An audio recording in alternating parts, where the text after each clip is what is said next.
This is the Leica CL Type 7323 24 megapixel APS-C camera released by Leica in November 2017. So a good 7 to 8 years ago now at the time of recording. And in this video I'm going to share with you my experiences and why I think this is a good cheaper alternative to the Leica M cameras, which is not difficult if we're talking about the M10 or 11, but I'm also talking about the M8, 9 and even the M240 series. First, some things about this camera. First of all, this camera is very light at 403 grams. It comes with a fixed screen here on the back, a little EVF. Once you switch it on, you'll see here a little digital screen where you can see your settings and you can easily tweak them. Two customizable buttons here on the top, which you can either rotate or you can pretty much put them in and customize them.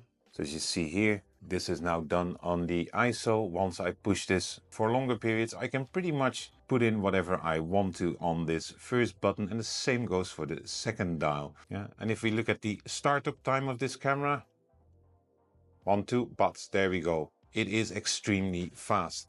Now I got this here with the Leica thumb rest, which you really need because this camera is really nicely built. But you know, the thumb rest is kind of key if you want to walk with it on the streets normally. As I said, there are no HDMI ports, charging ports, whatever, one card slot. So all in all, a very basic design. And this is also why I liken it to the M series.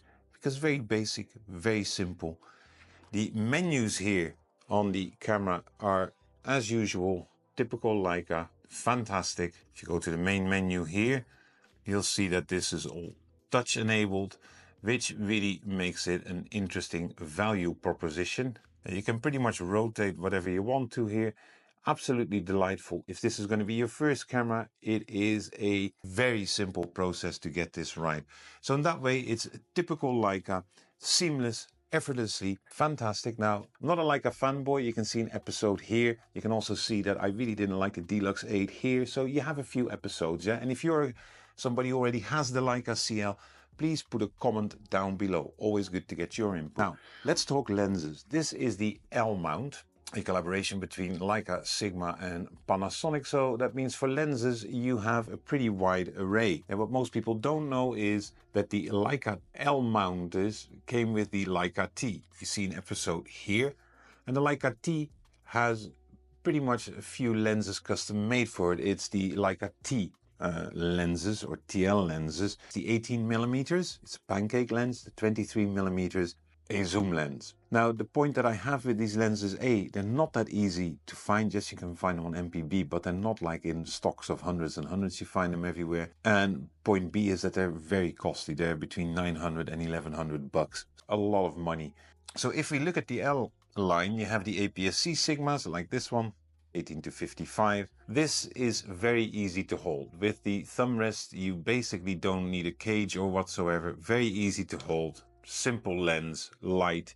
That's what I like about the L lenses. You can also mount the original, let's say, full frame lenses from Lumix on here. But that gets a bit bulkier. You see, that gets a little bit bulkier, but still you can pretty much hold it in your hand. And here you go. You got some full frame glass on here. I think this is pretty good alternatives. But what makes this camera really special when it comes to lenses is not only the fact that you can mount any manual focus lens on here. I have the Voigtlander 35 millimeters Nocton here. I bought this for my Leica M240, who went into repairs 7 months ago. So that's when I started using this camera. One of the bigger selling points in this camera, and that's one thing you never see, because you can easily argue you can shoot manual on any digital camera, which is true. What this camera has, and this is typical of Leica, there is here the lens profiles. And that becomes interesting. You can select your M and your R lenses. So if I, for instance, put this in, tick, the camera will register your manual lens. It still doesn't give you all the readout data, but it will at least register it. And your camera then knows it. And I think this makes a difference. Once I started using the Nocton on this camera, the experience in terms of ergonomics is very pleasing. You have the viewfinder. What you don't have is the viewfinder patch, obviously, and the frame lines.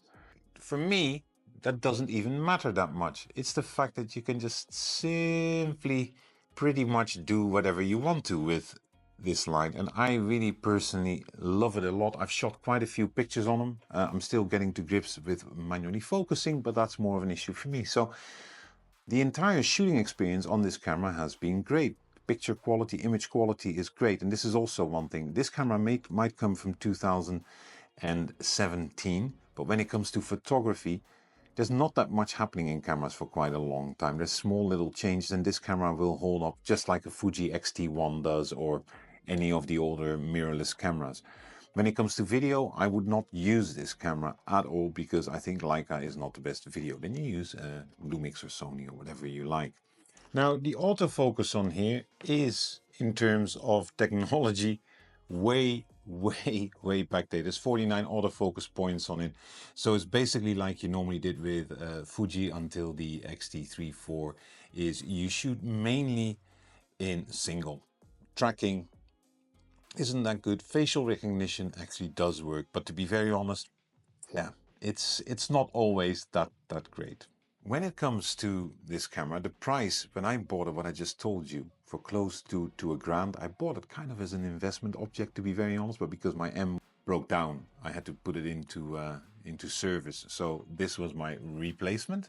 As such, the price has now gone up between $1,500 and $1,600, so it is quite a significant amount of money, especially when you benchmark it towards what you can get for that money. You get an S9, what I'm now filming on. You can get latest and the greatest of Fuji, Sony, Canon, you name them.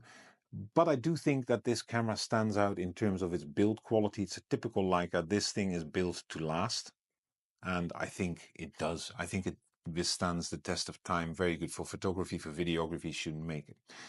Now, one of the things that I really don't like about it is the battery life. This is rated for 220 shots. That's not much.